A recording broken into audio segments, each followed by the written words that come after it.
Welcome back, y'all. Welcome back, our True Crime family. True Crime fam. And if you're new here, welcome. And if you're new here, subscribe to our channel. And you be a part of our True Crime family too. We get big over here in the True Crime family, right. baby. We do react to a lot of the True Crime and body cam footage. So that if you like this type of content, welcome. Let me come get it. Get your snacks. Be comfortable over here. Be yourself.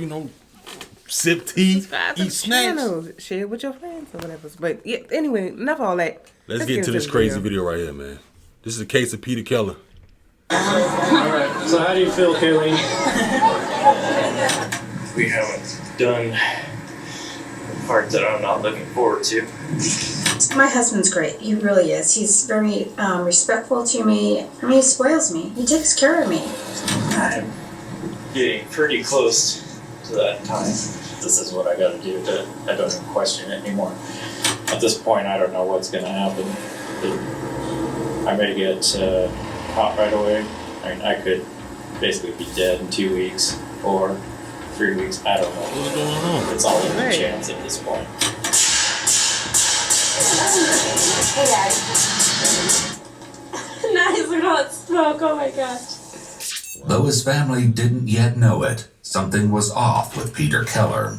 What follows is found footage that just might be some of the most disturbing recordings ever filmed. Documented like a YouTube video, the video diaries Peter created provide a rare glimpse into the mind of a killer and document how something that may have begun as an innocent hobby ultimately manifested as unbelievable cruelty. Yeah, making on stuff.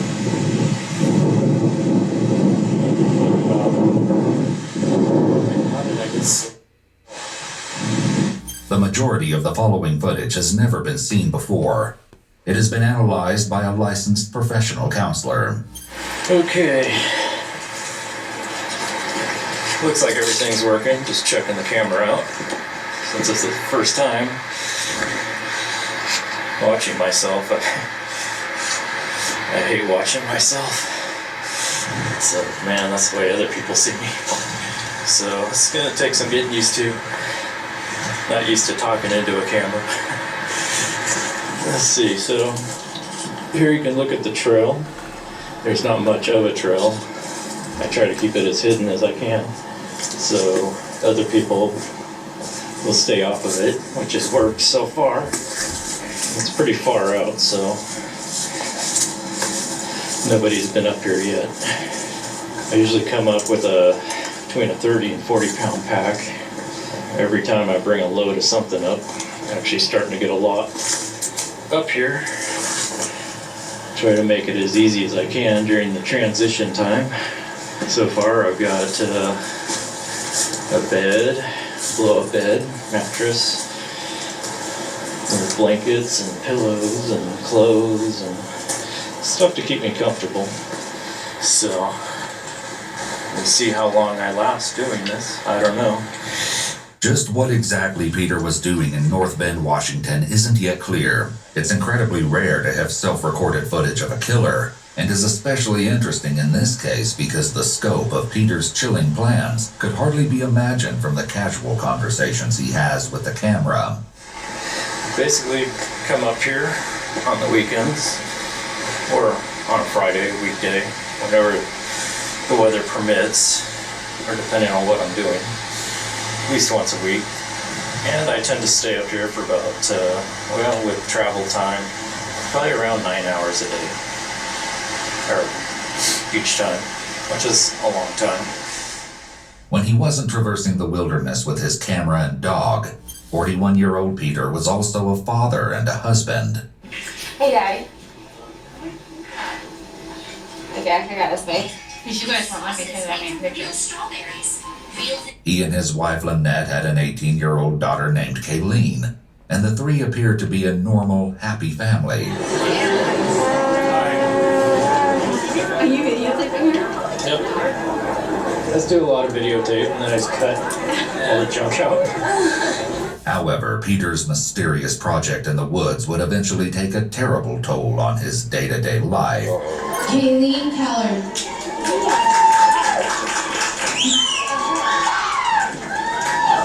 Alright, so how do you feel, Kayleen?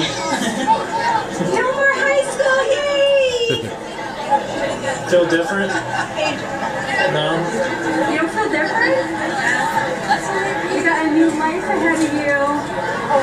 No more freaking school. Well, high school. Yeah. You got till tomorrow to get your stuff out of the house. So. No.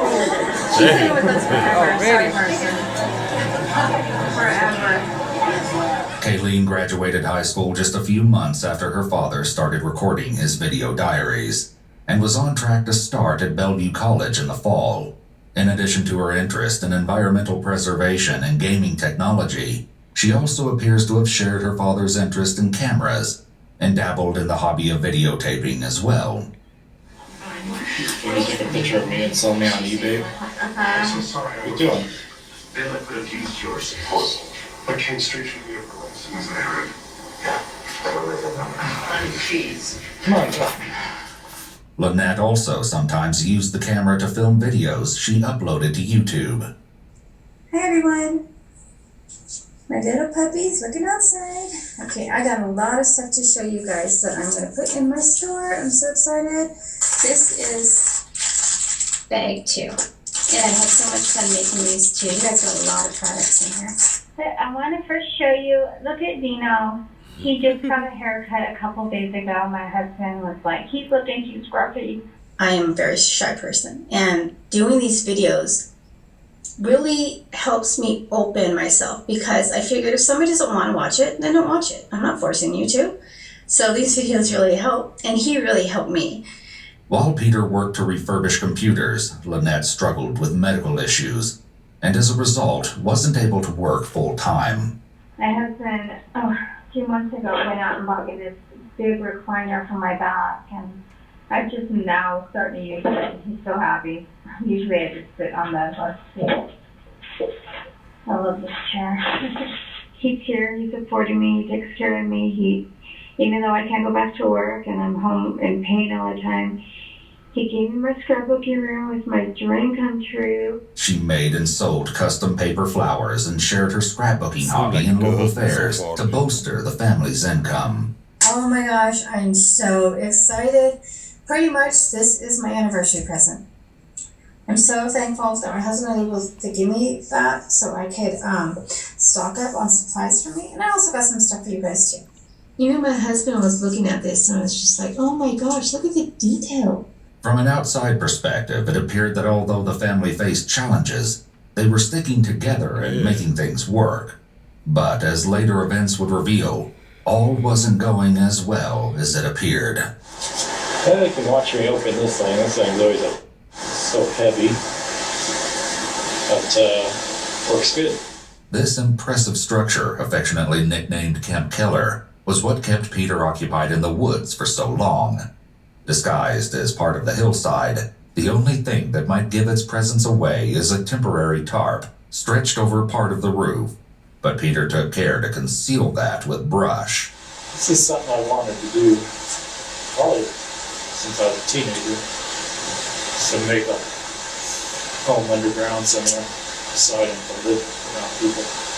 One of my projects today is to take all this wood that I've cut up recently and stack it up, put it down, so if somebody stumbles out here, it's not as noticeable. It's just now have the means I'm able to actually pay for it. I've spent a lot of money on this so far, thousands of dollars. Thousands more on guns and other stuff, other hardware I'm going to need. Everything I can think of. The bunker was a shocking feat of engineering, considering all of Peter's supplies were either gathered from the forest around him or carried in from his house, which was about an hour's hike away. This is kind of an outside look. This is my wood pile on this side.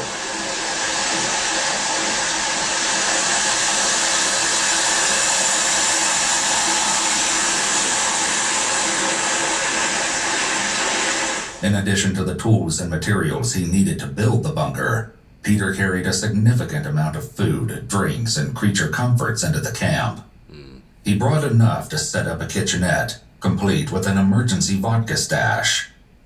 The entire complex was powered with a generator, which Peter somehow managed to bring up the mountain.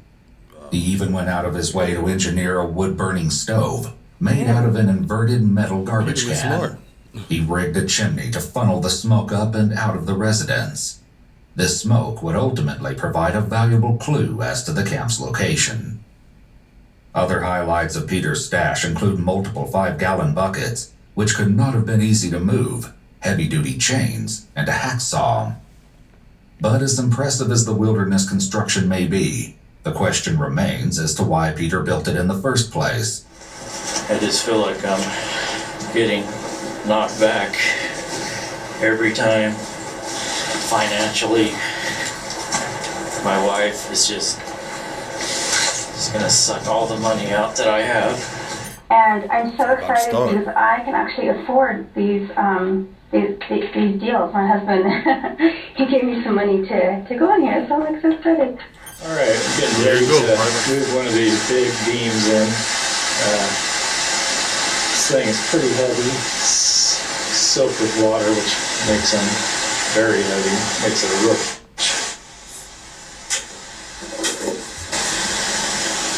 Let's see, I met him when I was in high school, but I just, wasn't interested. And then I met him again, and he was so sweet, we became like best friends. He said one of these days he wanted to get married and have kids, and he asked me what I wanted, and I said, I don't ever want to get married. So then my sister, we were getting along at the time, she really liked him, and she said, well, you gotta just, you're gonna regret it if you don't. So I was like, okay. You doing all that by yourself. Crazy.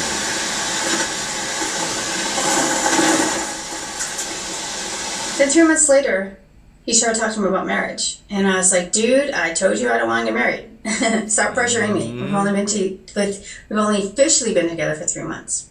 He actually started within a month. And I was just like, no, you gotta stop. So finally, a little over 3 months, he asked me to marry him. I was like, of course I'll marry you. And I grabbed the ring and put it on my finger. I was just so excited. Jesus.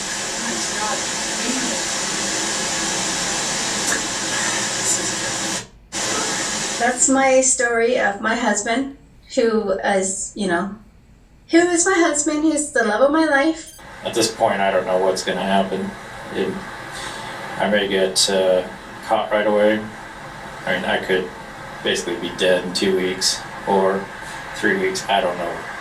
It's all up to chance at this point. So I don't think anyone knows where I'm at. I'm sure they don't. But if they put it together, at this point I have to take that chance. So it's just going to be a point of, go as far as I can. I do have my escape, and that's death. And I'm okay with that. So I'm getting to the point where that's your escape. Just trying to live and pay bills and live as a civilian and go to work. He's a great guy. He stuck around with me. I'm, some guys are kind of leave when you get that, it's part of your vows, but anyways, I don't want to go into that. That just freaks me out. It's actually more comfortable for me to think about living out here, robbing banks, pharmacies, just taking what I want for as long as I can. At least it'll be exciting. It won't be boring. And I don't have to worry about Lynette or Kayleen. And everything will be taken care of. It'll just be me. Peter's complaints are all too common, but could indicate the presence of major depressive disorder.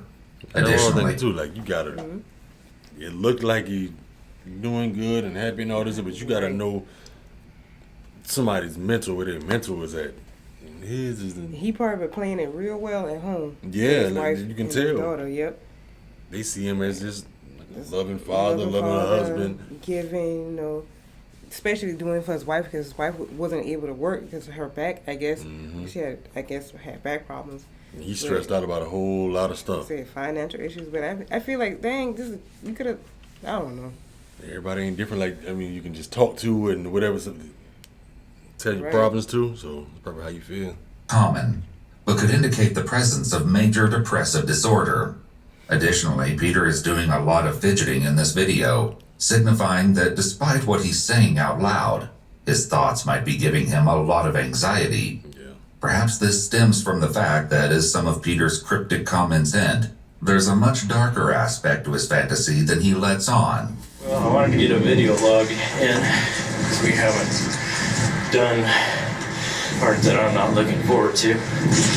I'm getting pretty close to that time. I'm guessing probably a couple months away, maybe 3. So yeah, I know I can, once I do this, I could either die, then maybe something will happen, or a few days or weeks, or maybe even years. My goal is to make it 10 years, but that's the other hard part. Either to not care about dying and to still care about the project. Peter's comment that he wants to survive for 10 years out in the woods complicates an already strange situation even further. He isn't just aiming to leave his day-to-day life and job behind. There are Lynette and Kayleen to think about, and so far, he hasn't shown any interest of bringing them along on his adventure. Go ahead, open this. Oh my goodness. You are so sweet, you guys. Sorry I'm whispering. My husband's sleeping and our little doggy's sleeping with him. Last time I was doing a video, I was talking too loud and he woke up and came out here. Part of me has a hard time even imagining doing what I'm going to do, but as I think about it, I always come up to the same conclusion every time. I'm starting to get more okay with it. Other times I feel like I'm more than ready. I've tried to make it in this world and it just isn't happening. I'm 40 now and I'm running out of time. I don't question it anymore. It just seems like everything makes so much sense now. You know, just the more I've thought about it, the more I understand it. I don't really feel bad about it. It's just the way it is. You know, certain things happen that cause this to happen. So, just kind of accepted it and just rolling with it. Well, this is it. Home sweet home.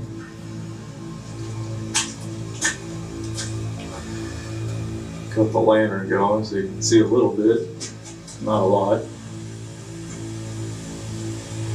Dang. You know, I often wonder if what I'm doing is the right thing.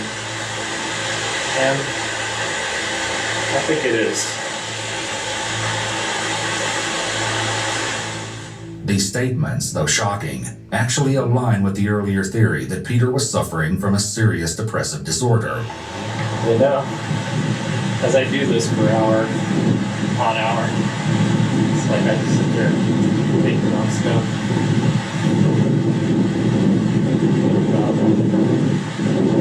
How did I get so fucked? How did so many things go wrong?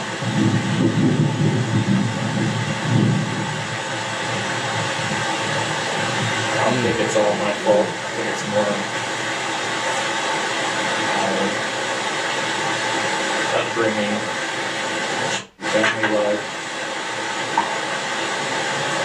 I was just too ugly. Nobody cared. Peter's recollection of feeling off also supports the depression theory, as it's common for symptoms to emerge during adolescence. Additionally, it's known that individuals with unresolved trauma can become stuck developmentally. This could very possibly be what happened to Peter, as he previously mentioned that he'd wanted to build a camp like this since he was a teen. If he became emotionally stuck at that point in his life, it could explain his apparent resentment for his family, along with the continued desire to depart from society. Yeah, basically last year has been really tough on me. I've been coming to terms, realizing just how pathetic I am.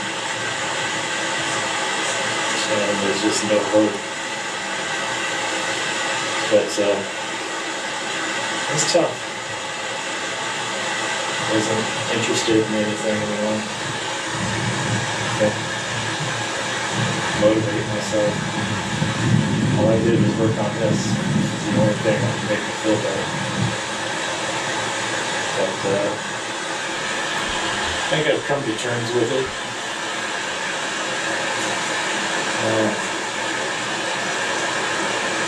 Starting to feel better now. Not quite sure why exactly I'm getting this further along. Maybe I've just come to terms with what I am, my situation, and kind of working through it. You know, I've tried. I always keep going back to the same person I am.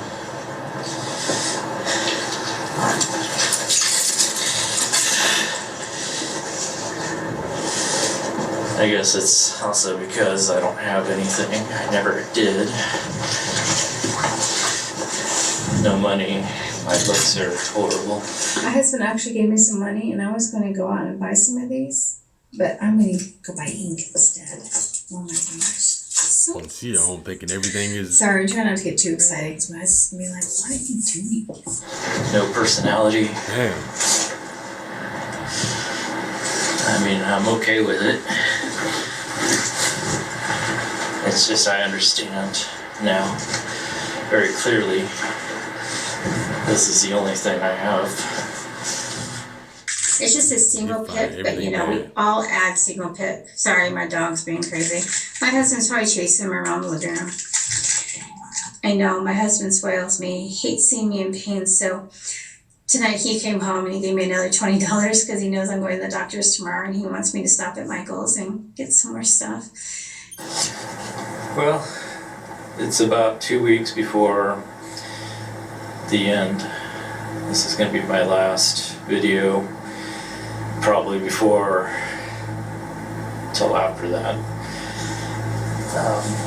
That's terrible. I wanted to give some items for my mom and some other items, but I just want to show you this. Dino. Sorry, my husband's home. Dino. Well, it's about 2 weeks before I finally drop out of society and start this project.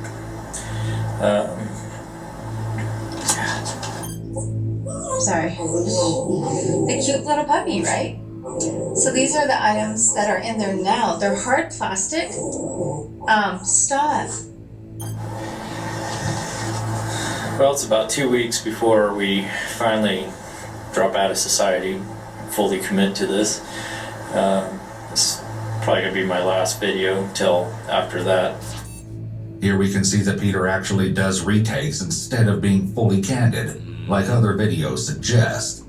This, along with the comments he's made about his appearance, seem to indicate that Peter cares deeply about how people view him. Yeah. The retake suggests he's purposely curating how he appears to anyone who views these tapes. He wants to make the best possible impression. Again, this could tie back to major depressive disorder and childhood trauma. Teenagers often act as though they have what's known as an invisible audience. The idea that people are watching them all the time and judging their looks and actions. From what we see in the videos, Peter seems to still be acting like this at age 41. This type of behavior can also be found in individuals with narcissistic tendencies. The question of Peter's intentions would be one of the first mysteries police faced when they became involved in the situation on April 22nd, 2012. It was a quiet day in the mobile home park where the Keller family lived when, seemingly out of nowhere, several neighbors heard what they believed to be an explosion. When they saw flames coming out of the windows of the Keller home, the neighbors summoned the fire department. Firefighters swarmed the home, climbing on top of it, even as the blaze ate through the roof. They had no idea just how seriously they were risking their lives until later. Once the fire was doused and investigators entered the residence, they discovered Peter Keller was nowhere to be found. Iwu spoke with Cindy West, a retired police sergeant who worked on the Keller case, in an exclusive interview. I was actually the public information officer, and I think it was a weekend, because I was actually heading out of town and I got the phone call. So I turned around, came back into town, and arrived up there in North Bend, and then the investigation started there. And as the investigation went on, it just snowballed from what the heck happened to, wow, this is bigger than I think anybody thought at the start. For those of you who aren't familiar, a public information officer handles all inquiries about an active case, providing private citizens as well as the media with information that's been approved for release. Yeah, me neither. As such, Cindy was intimately familiar with the inner workings of the Keller case. The day of the fire, tracking down Peter became the police's highest priority. In just a few hours, they located his vehicle parked downtown. The keys were left inside, but there was no evidence as to where he might have gone. When they entered his workplace to ask where Peter might be, all his co-workers could offer was that Peter had already left for the day and had stated that he might be back tomorrow, next week, or possibly never. Police also discovered that Peter had recently withdrawn $6,200 from the family bank account. Everything suggested that Peter was either in danger, running, or both. For now, police had no idea where he could be hiding. But they weren't clueless for long. Police got lucky when searching Peter's home and unearthed a hard drive containing Peter's video diaries. Combined with what else was discovered in the residence, the investigation went from serious to downright bone-chilling. Well, before, a while ago, I used to sit here and think, this whole thing is just crazy at times, and then I'd think about it, and it would make sense, and it's like, okay, this is what I gotta do. Peter's decisiveness in this clip, paired with the horrific details of what police had found in the remains of his home, would likely be shocking to even the most seasoned law enforcement official. They were at a complete loss when it came to explaining how and why this had happened. Only time would reveal the haunting truth. When it came to the video entries, they supplied more than just a record of Peter's thoughts. As it turned out, other entries in the video diary and the accompanying photographs would become the key to tracking Peter. Retired Sergeant Cindy West was able to share the creative technique the police ended up using. They had photographs that Keller had taken on the mountainside as he's constructing this bunker. From nothing's there to a little bit more to a little bit more. In one of the photos, you can see, I couldn't see it, it looked like a power line in the distance. So you're looking off the mountain toward, which would be North Bend, the city. You can barely see this power line and something else. Again, I didn't think it was a power line. But our detective Mike Mellis says, I think that's a power line. I think that down there is probably the city. And then according to these other photos, there's a couple streams nearby. So he does a lot of investigation and says, well, it's got to be in one of these 2 points then. And I'm like, I don't know how he came up with that, but he was exactly right. Combined with reports of Peter's truck being regularly parked at a specific trailhead, this was enough information for police to start canvassing the area to search for Camp Keller. It took 6 days, but eventually they succeeded. The smoke visible in this footage came from Peter's makeshift chimney and was instrumental in leading the police to Camp Keller. However, rushing in and making an arrest wasn't going to be an option. They had no idea how many people might be inside or what their intentions were. Remember, Peter had been stockpiling weapons and ammunition at home, and thanks to his videos, which were discovered when police reviewed the recordings that were not destroyed in the house fire, they knew he likely had firearms at his camp. Little did they know what else they would uncover. They also knew that there was a chance they could be dealing with a hostage situation. A direct approach could endanger Peter's life if he was being held captive, or spook him if he had hostages of his own. They needed to make whoever was inside come to them. You guys have a number of street signs. Can you get to that window and break it out or throw a gas in there? Right, there's there looks like a slot or a window that's popped open in the back, directly towards the dirt wall, but I couldn't see it. He's got something over it. Maybe you guys can throw a log through it or something. But if we throw number 2 in that ditch, it should cycle right up, the tarp should push it right into the structure. That's exactly what they decide to do. The response team keeps the bunker surrounded in the hopes that the gas canister will drive those inside out of the bunker and straight to the waiting forces. But after about 10 minutes, nothing has changed. Yeah, it's dissipating finally. The first one you sent in is dissipating. You want me to throw a 98 under the window, the open window where we first got? Yeah, if you can do it from your position. With the gas canisters having no effect, the team is forced to reconsider their tactics. For planning purposes, if this gas isn't going to work, we may have the command post try and locate like a wildland fire pump and hose that can pump a large volume of water into this place, right? I think we could probably utilize this creek. We just need enough hose and a pumping station to get it, up to where we want it. We've got new photos showing this bunker may have multiple levels. He built that thing good. This information actually came from Peter directly, and the self-recorded videos that they found in his burned-out house. Well, this is the end of the day. I'm getting wrapped up, getting ready to leave. I don't know if you can see me, but kind of one last look at everything. That's my fireplace, wood stove, whatever. Pretty dark.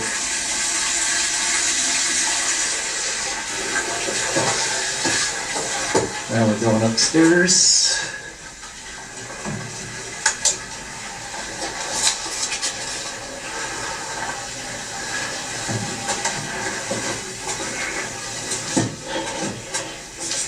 This is where most of my supplies are.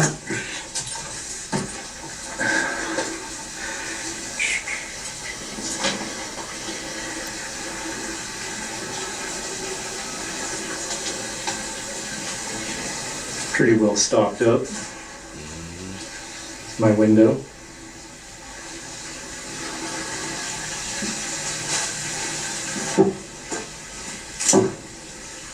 Looking down on the wood stove. Yeah, the stove and everything. Yeah, that thing. And that pretty much wraps it up for the day. Finally, police resorted to throwing a grenade towards the bunker.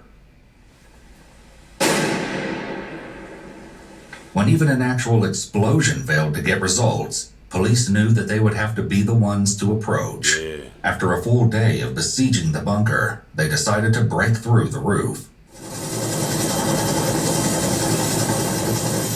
You might be wondering why a house fire investigation demanded such an extensive response. As a matter of fact, it didn't. After assessing the situation, investigators concluded that they were dealing with arson. But that would all change when they made their way into the home and stumbled upon a disturbing discovery. It wasn't a subtle attempt either. The remains of a red gas can were found melted onto the stove, where it had been placed in a skillet to heat up until it ignited. Police found several other gas cans throughout the residence, boxes of ammunition, and a homemade explosive device. Damn. Investigators could only assume it was meant to be triggered by the fire in order to destroy the house and everything inside. Had the fire team arrived just a few moments later, it could have gone off while they were on the roof, potentially costing them their lives. Police believed that this evidence was meant to be destroyed in the fire, along with the video diaries, but those items were hardly the most shocking thing they discovered. There were 2 bodies in the bedroom of the Keller home, untouched by the fire. Tragically, the bodies were identified to be those of Lynette and Kayleen Keller. They had both been shot in the head. Ooh. Nice. Nice, look at all that smoke, oh my gosh. Okay, make sure you don't touch this. Okay. Because this gets really crazy, man. It seems that what Peter's video diaries have been hinting at the entire time was killing his own family. Part of me has a hard time even imagining doing what I'm going to do. But as I think about it, I always come up to the same conclusion. What are you talking about? Every time. I'm starting to get more okay with it. Retired Sergeant Cindy West was once again willing to share her thoughts on the tragedy. I don't think either of them knew it was coming. No. Again, based on the conversations that we had with friends of both of them, it sounded like he was a loving, great husband. So I think they're both blindsided by it. And, I don't know. This case just racks my brain. There's no way it's ever going to resolve in my brain because you just think, why? Not only did he kill his wife and his daughter, but based on the friends and neighbors, he had this dog that went everywhere with him, hiking or apparently to go build a bunker, for all these years. And he killed the dog too. He was afraid that the dog would give him away in the bunker. And so he killed the dog too. Again, you can't fathom. There's no explanation. I mean, I get that he obviously had some sort of mental illness. Dipstick wasn't hitting the oil with him, but it just makes you shake your head. I've seen a lot of stuff in my career, a lot of bad things. You just shake your head about, sometimes when things happen. But this case really, really got to me. Cindy shared with us what happened when police finally made entry into Camp Keller. And what they find inside the bunker is even more shocking than anyone expected. When our TAC 30, aka SWAT guys, discover the bunker, of course they surround it, make sure everybody's safe, let everybody know what's going on before they hail to him saying, hey, come on out with your hands up, yada, yada, all that. And it was just a short time after they initially tried to make contact with him that they heard a pop. So they didn't know, did he have an accidental discharge? Was it something else? They didn't know.